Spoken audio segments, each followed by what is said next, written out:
আন্দোলন করতেছে, কিন্তু এরা কি জানে যে সবচেয়ে বড় কোটা তো হচ্ছে গিয়ে চোর কোটা না।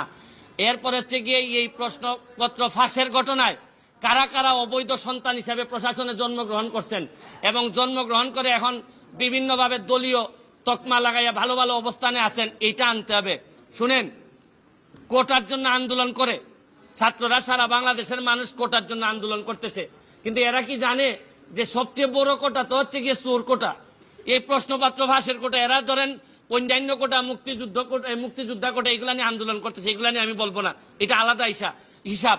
কিন্তু জানে না, এরা যদি জানতো যে সবচেয়ে বড় চোর দুর্নীতিবাজ কোটাটা হচ্ছে গিয়ে বাংলাদেশের বড় কোটা, এই কোটার বিরুদ্ধে আন্দোলন করলে সব জিনিস সুবিধা আমরা পাইতাম। কিন্তু এটা আমি পরে হয়তো আরেকদিন বলবো। তবে এখন আমার বক্তব্য হচ্ছে স্পষ্ট, এদের বিরুদ্ধে কারা কারা প্রশাসনে আছেন তাদেরকে বের করে তাদেরকে আইনের আওতায় নিয়ে আসা হবে, নাইলে এই দায় সারা জীবন বাংলাদেশের বয়ে বেড়াতে হবে। আমি একজন এমপি হিসাবে, একজন ব্যারিস্টার হিসাবে আমি মনে করি এটা জাতির সামনে নিয়ে আসা আমার দায়িত্ব। আপনাদের মাধ্যমে আমি এটা ছড়াই দিতে চাই এবং আমি দেখতে চাই যে কি ব্যবস্থা গ্রহণ করছেন। নাইলে আমি মাননীয় প্রধানমন্ত্রীর কাছে প্রয়োজনে যাব, মাননীয় চিফ জাস্টিসের কাছে যাব, কারণ এইভাবে একটা দেশ চলতে পারে না। Thank you. পিএসসি কমিটি করছে, পিএসসি কমিটি, এই যে বাংলাদেশে কমিটিতে আমি ভয় পাই আরো বেশি। কমিটি করলেই মনে করলেন যে ধামাচাপা দেওয়ার জন্য একটা প্রক্রিয়া শুরু হইলো। আরে কমিটির কি কাজ? চোর ধরছে পুলিশ, চোর ধরার পর চোররে বলবে যে আর তোর সাথে কে কে চোর আছে বল। এখানে আবার ভদ্রলোকের কমিটি করার দরকার আছে কি? পিএসসি হোক, টিএসসি হোক, যত এসসি হোক না কেন, চোর যারা যারা বলবে এই জায়গায় পুলিশ যাবে। এখানের মধ্যে এই তদন্ত কমিটি করা মানে একটু আস্তে, এর মানে হজম করার জন্য একটু টাইম নেওয়া। এগুলো আমার অভিজ্ঞতা থেকে বললাম।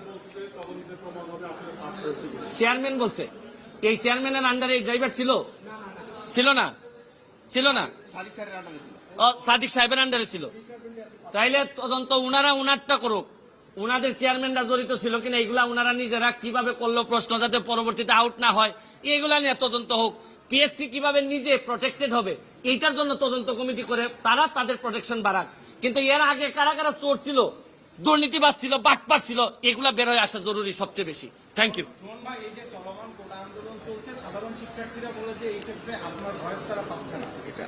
আমি এটার জন্য আলাদাভাবে কোটার বিষয়ে আমি আলাদাভাবে বলবো, কারণ প্রতিটা মানুষেরই এক একটা আন্দোলন থাকে। আমার কাছে তো আমি বললাম, আমি সবচেয়ে বড় কোটা যেটা এই যে দুর্নীতির কোটা, এইটার মাধ্যমে যে কি পরিমাণ লোক চলে যাচ্ছে ক্ষমতায়, এদেরকে আটকানোই হবে আমার বড় চ্যালেঞ্জ। আমি এই বিষয়ে আমি পরবর্তীতে আমি কনফারেন্স করে আবার কথা বলবো।